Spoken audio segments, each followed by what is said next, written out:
사무엘상 4장. 사무엘이 말을 하면 온 이스라엘이 귀를 기울여 들었다. 그 무렵에 블레셋 사람이 이스라엘을 치려고 모여들었다. 이스라엘 사람은 블레셋 사람과 싸우려고 나가서 에베네셀에 진을 쳤고 블레셋 사람은 아벡에 진을 쳤다. 블레셋 사람이 전열을 갖추고 이스라엘 사람을 치자 치열한 싸움이 벌어졌다. 이스라엘은 이 싸움에서 블레셋에게 졌고 그 벌판에서 죽은 이스라엘 사람은 4천 명쯤 되었다. 이스라엘의 패잔병들이 진으로 돌아왔을 때에 장로들이 말하였다. 주님께서 오늘 우리가 블레셋 사람에게 지도록 하신 까닭이 무엇이겠느냐? 실로에 가서 주님의 언약궤를 우리에게로 모셔다가 우리 한가운데에 있게 하여 우리를 원수의 손에서 구하여 주시도록 하자. 그래서 이스라엘 백성이 실로로 사람들을 보냈다. 그들이 거기 그룹들 사이에 앉아 계시는 만군의 주님의 언약궤를 메고 왔다. 하나님의 언약궤를 가져올 때에 엘리의 두 아들 홈니와 비느하스도 함께 왔다. 주님의 언약궤가 진으로 들어올 때에 모든 이스라엘 백성이 땅이 진동할 정도로 크게 환호성을 올렸다. 블레셋 사람이 그 환호하는 소리를 듣고 저 히브리 사람의 진에서 저렇게 환호하는 소리가 들리는 까닭이 무엇이냐? 하고 묻다가 주님의 궤가 진에 들어갔기 때문이라는 것을 알았다. 블레셋 사람이 두려워하면서 말하였다. 이스라엘 진에 그들의 신이 들어갔다. 그래서 그들은 외쳤다. 이제 우리에게 화가 미쳤다. 일찍이 이런 일이 없었다. 우리에게 화가 미쳤는데 누가 저 강력한 신의 손에서 우리를 건질 수가 있겠느냐? 그 신들은 광야에서 온갖 재앙으로 이집트 사람을 쳐서 죽게 한 신들이다. 블레셋 사람들아, 대장부답게 힘을 내어라. 그렇지 않으면 히브리 사람이 우리의 종이 되었던 것처럼 우리가 그들의 종이 될 것이다. 너희는 대장부답게 나가서 싸워라.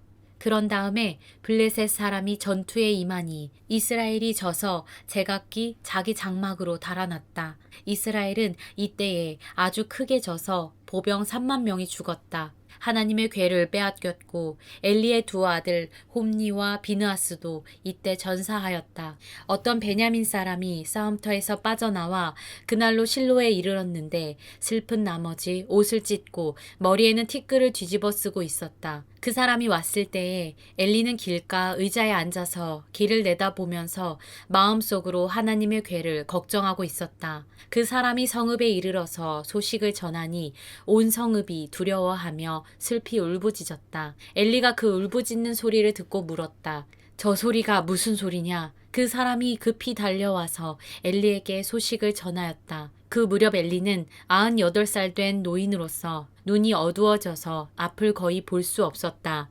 그 사람이 엘리에게 말하였다. 저는 전쟁터에서 도망쳐 나온 사람입니다. 전쟁터에서 오늘 도망쳐 오는 길입니다. 엘리가 물었다. 젊은이, 무슨 일이 일어났소? 소식을 전하는 그 사람이 대답하였다. 이스라엘 백성은 블레셋 사람 앞에서 도망쳤고 백성 가운데는 죽은 사람이 매우 많습니다. 제사장님의 두 아들 홈니와 비느하스도 전사하였고 하나님의 궤는 빼앗겼습니다. 그가 하나님의 궤에 대한 소식을 전할 때에 엘리는 앉아있던 의자에서 뒤로 넘어져 문 곁으로 쓰러져서 목이 부러져 죽었다. 늙은 데다가 몸까지 무거웠기 때문이다. 그는 40해 동안 이스라엘의 사사로 있었다. 그때 엘리의 며느리인 비느하스의 아내는 임신 중이었으며 출산할 때가 가까웠는데 하나님의 궤를 빼앗겼고 자기의 시아버지와 남편도 죽었다는 소식을 듣자 갑자기 진통이 일어나 구부리고 앉은 채 몸을 풀었다. 그러다가 그는 거의 죽게 되었다. 그때 곁에 서 있던 여인들이 아들을 낳았으니 걱정하지 말아요. 하고 말해주었다. 그러나 산모는 대답도 없고 관심도 보이지 않다가 그 아이의 이름을 이가봇이라고 지어주며 이스라엘에서 영광이 떠났다 하는 말만을 남겼다. 하나님의 궤를 빼앗긴 데다가 시아버지도 죽고 남편도 죽었기 때문이었다. 거기에다가 하나님의 궤까지 빼앗겼기 때문에 이스라엘에서 영광이 떠났다고 말했던 것이다. 사무엘상 5장. 블레셋 사람들은 하나님의 궤를 빼앗아서 에베네셀에서 아스돗으로 가져갔다. 블레셋 사람들은 하나님의 궤를 다곤 신전으로 가지고 들어가서 다곤 신상 곁에 세워놓았다. 그 다음날 아스돗 사람들이 아침에 일찍 일어나서 보니 다곤이 주님의 궤 앞에 엎어져 땅바닥에 얼굴을 받고 있었다. 그들은 다곤을 들어서 세운 다음에 제자리에 다시 가져다 놓았다. 그 다음 날도 그들이 아침 일찍 일어나서 가보니 다곤이 또 주님의 궤 앞에 엎어져서 땅바닥에 얼굴을 받고 있었다. 다곤의 머리와 두 팔목이 부러져서 문지방 위에 나뒹굴었고 다곤은 몸통만 남아있었다. 그래서 오늘날까지도 다곤의 제사장들과 다곤 신전에서 예배하는 사람들은 아스돗에 있는 다곤 신전에 들어갈 때에 문지방 위를 밟지 않고 넘어서 들어간다. 주님께서 아스돗 사람들을 무섭게 내리치셨다. 주님께서 그들에게 악성 종양 재앙을 내리셔서 아스돗과 그 지역 사람들을 망하게 하셨다. 아스돗 사람들이 이것을 보고 이스라엘의 신이 우리와 우리의 신 다곤을 무섭게 내리치니 그 신의 궤를 우리가 있는 곳에 두어서는 안 되겠다 하고 말하면서 사람을 보내어 블레셋 통치자들을 모두 불러 모아놓고 이스라엘 신의 궤를 어떻게 해야 좋을지를 물었다. 블레셋 통치자들이 이스라엘 신의 궤를 가드로 옮겼다. 아스돗 사람들이 그 궤를 가드로 옮긴 뒤에 주님께서 또 그 성읍을 내리쳐서 사람들이 큰 혼란에 빠졌다. 주님께서 그 성읍의 사람들을 어린아이나 노인이나 할 것 없이 모두 쳐서 악성 종양이 생기게 하셨다. 그러자 그들이 하나님의 궤를 에그론으로 보냈다. 그러나 하나님의 궤가 에그론에 이르렀을 때에 에그론 주민들은 아스돗 사람들이 이스라엘 신의 궤를 우리에게로 가져와서 우리와 우리의 백성을 죽이려고 한다 하면서 울부짖었다. 그래서 그들은 또 사람들을 보내어 블레셋 통치자들을 모두 불러 모아놓고 이스라엘 신의 궤를 돌려보내어 그 있던 자리로 돌아가게 하고 우리와 우리 백성이 죽지 않게 해주시오 하고 요청하였다. 하나님이 거기에서 그들을 그렇게 무섭게 내리치셨기 때문에 온 성읍 사람들이 죽을 지경에 이르러 큰 혼란에 빠졌다. 죽지 않은 사람들은 악성 종양이 생겨서 온 성읍에서 비명소리가 하늘에 사무쳤다. 사무엘상 6장. 주님의 궤가 블레셋 사람의 지역에 머무른 지 7달이 되었을 때의 일이다. 블레셋 사람들이 제사장들과 점쟁이들을 불러놓고 물었다. 우리가 이스라엘의 신의 궤를 어떻게 해야 좋겠습니까? 우리가 그것을 어떤 방법으로 제자리에 돌려보내야 하는지 알려주십시오. 그들이 대답하였다. 이스라엘 신의 궤를 돌려보낼 때 그냥 보내서는 안 됩니다. 반드시 그 신에게 속건 제물을 바쳐야 합니다. 그러면 병도 나을 것이고 그 신이 왜 여러분에게서 형벌을 거두지 않았는지도 알게 될 것입니다. 사람들이 다시 그 신에게 무슨 속건 제물을 바쳐야 좋겠습니까? 하고 물었다. 그들이 대답하였다. 블레셋 통치자들의 수대로 금으로 만든 악성 종양 모양 5개와 금으로 만든 쥐의 모양 5개를 바쳐야 합니다. 여러분과 여러분의 통치자들이 모두 똑같이 재앙을 당하였기 때문입니다. 그러므로 여러분은 악성 종양 모양과 이 땅을 해치는 쥐의 모양을 만들어서 바치고 이스라엘의 신에게 예를 차리십시오.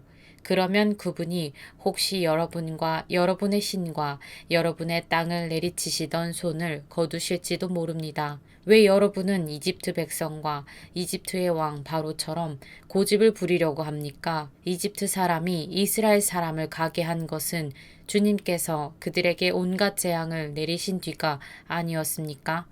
그러므로 이제 새로 수레를 하나 만들고 아직 멍에를 메어본 일이 없는 어미소 2마리를 끌어다가 그 수레에 메우고 그 송아지들은 떼어서 집으로 돌려보내십시오.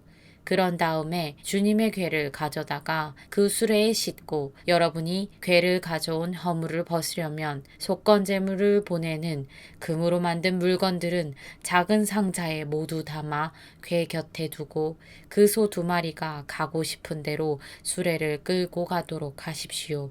두고 보다가 그 소가 그 궤가 본래 있던 지역인 베세메스로 올라가면 이렇게 큰 재앙은 그분이 직접 우리에게 내린 것입니다.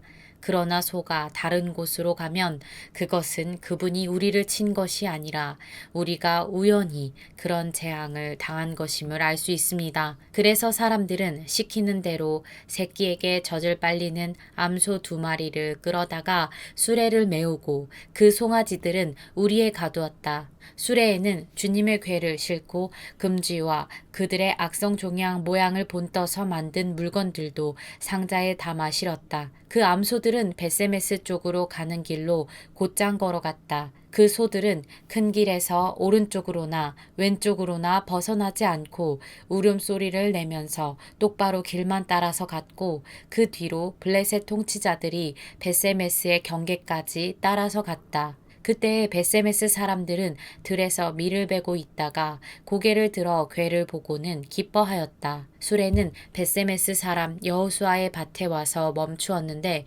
그곳에는 큰 바위가 있었다. 그들은 나무 수레를 쪼개어 장작으로 삼고 그 소들을 번제물로 살라서 주님께 바쳤다. 레위 사람들이 수레에서 주님의 궤와 그 곁에 있는 금으로 만든 물건들이 든 상자를 내려다가 그 큰 바위 위에 올려놓았다.